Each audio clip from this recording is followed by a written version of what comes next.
drug lords reacting to prison sentences. You're convicted because you're guilty. That's the plain and simple truth of it. The war on drugs is one of America's biggest battles, and drug lords like Dexter Lee Williams make it far, far harder. Williams joined the likes of El Chapo and Pablo Escobar in running a massive drug ring in Atlanta, Georgia, for 5 years. After valiant efforts from law enforcement officials, including wiretaps, recorded phone calls, and over a dozen arrests, the trail of cocaine, heroin, marijuana, and meth led to one man, Dexter Lee Williams, who already had prior arrests for cocaine and marijuana distribution, but it seemed like he didn't want to be a small fry and wanted to be the boss, to his own downfall. In March 2020, Williams was arrested after officials intercepted a shipment of 87 pounds of cocaine worth nearly $4 million, which was a far cry from Williams' small-time gigs he did. But hey, everyone needs to grow, right? Without a single thing learned from major drug lords who always ended up in prison, Williams was put on trial and faced up to 60 years in jail. In court, the judge gave him a piece of his mind about the ramifications of drugs and how dangerous Williams is to the community. You are involved in that problem that exists with many defendants that come before me.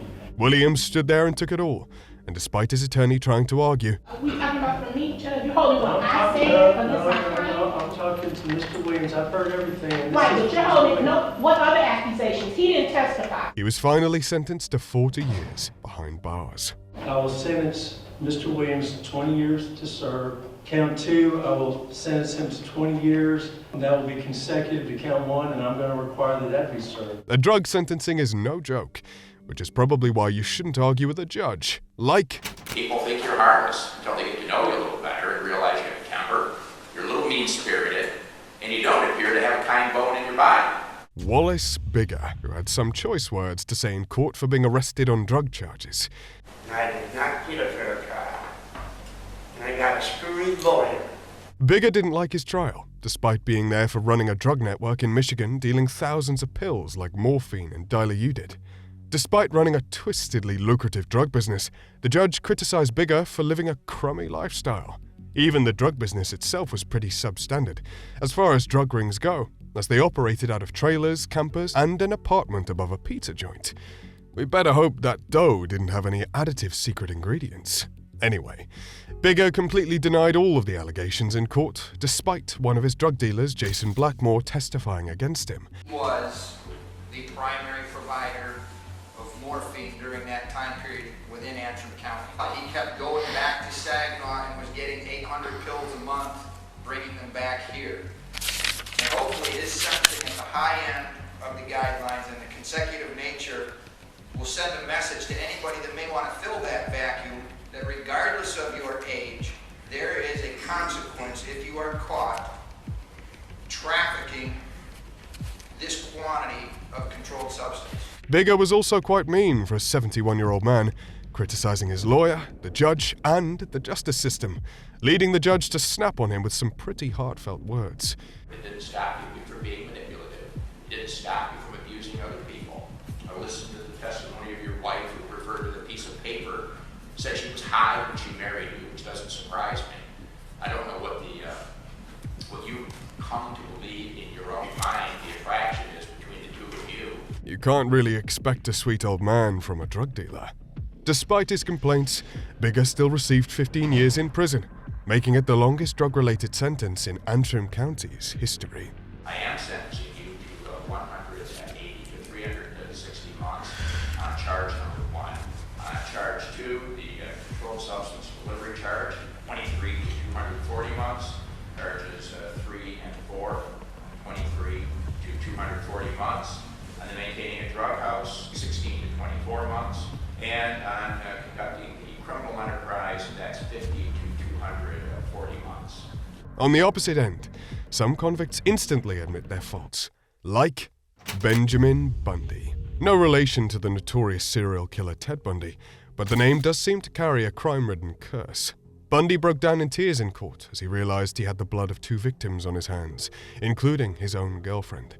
Bundy dealt drugs in New Hampshire, but the competition forced him to get twistedly innovative, in the worst possible way, lacing his drugs with the extremely additive substance, fentanyl. As if those things weren't bad enough, his crazy concoction led to the overdose and death of Matthew Nichols and Bundy's girlfriend, Jennifer Azara.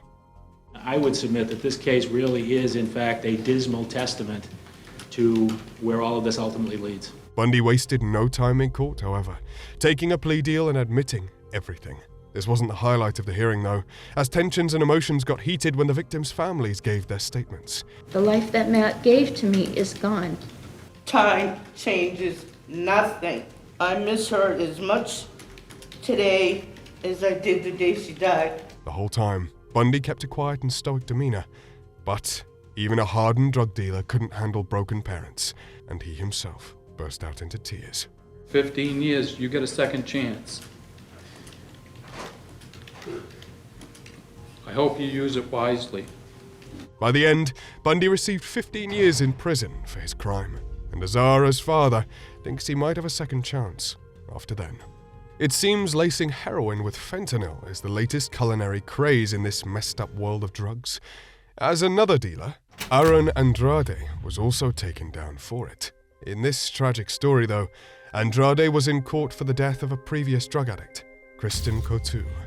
Coutu was doing well in rehab, but eventually fell to the pull of heroin again when she started dating a drug addict, and this path eventually led her to Andrade. Kristen died of an overdose because it turned out Andrade didn't just sell her heroin, but the far more addictive fentanyl. The state would have proven that what the defendant really sold Kristen Coutu was nearly pure fentanyl, a controlled substance like heroin or morphine, hundreds of times more toxic than heroin. Sir, are all of these facts true? Yes, ma'am. Andrade was in court for second-degree murder, but he wasn't just facing life behind bars. He was also facing something far more tragic: the visible pain of Coutu's mom and family, as they couldn't get it together in court. There were two Cranston police officers standing there. All I could say repeatedly was, "Please don't tell me my daughter is dead. Please don't tell me my daughter is dead." Surprisingly, though, unlike most convicts, Andrade showed remorse and guilt in court, which Coutu's mom even appreciated. Yeah, I know I hurt a lot of people, including her family and mine, because we're all going through this. It does make me feel a little bit better that he has that remorse and that he feels sorry for what he did. Guilt doesn't make up for a daughter's death, though, and Andrade got 40 years in prison after a no-contest plea. Now, while some drug dealers are only in it to make a quick buck, some are downright maniacal. Like Charles Crosty, aka Rome. The man behind this horrifyingly blank stare in court was arrested on 11 drug charges, but his rep sheet went way back. After a series of overdose-related deaths in New Richmond, leads in cases all led back to Crosty, who sold heroin, fentanyl, and cocaine. Crosty is like something out of a supervillain comic book story, however, as this real-life kingpin forced addicts to sell his drugs by beating them. During investigations, many of them pointed to their merciless boss, or his street name, Rome.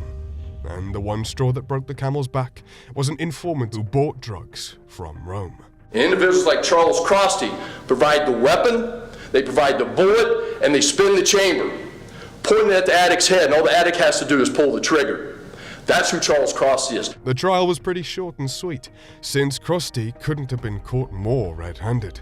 But the way Crosty was completely silent, giving everyone a death stare, was very eerie. During the hearing, the chief of police described how he found Rome's dealers beaten and busted, almost in sympathy. They would have black eyes, or their face would be swollen. And I would ask them, how did this occur? And they would frankly tell me that Rome, Charles Crosty, and his associates would beat them. But by the end of this discomforting hearing, though, Crosty got 20 years and 9 months in prison. Every day that he's locked up is one day that New Richmond, Clermont County is a little bit safer. All in all, was the nickname Rome for having an empire, or for the catastrophic downfall?